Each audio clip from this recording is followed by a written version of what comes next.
Welcome to the Genius Factory. Enjoy the video.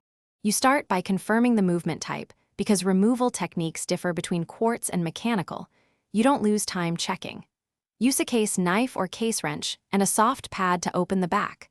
Apply steady pressure and avoid slipping. Once open, remove the stem after loosening the detent screw, then place the watch in a movement holder or insert the correct movement ring to stabilize it. Make sure to work under good light and use non-magnetic tweezers to prevent damage as you proceed.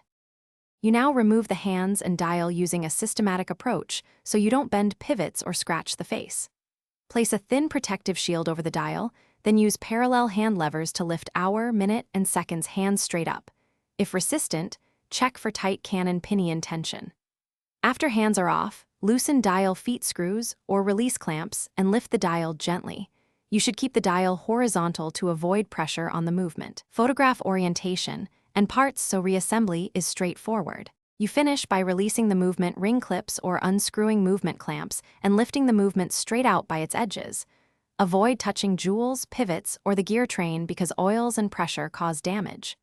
Once free, place the movement in an anti-static, cushioned tray with the balance protected. If you encounter binding, make sure the stem is fully detached and that no case screw remains.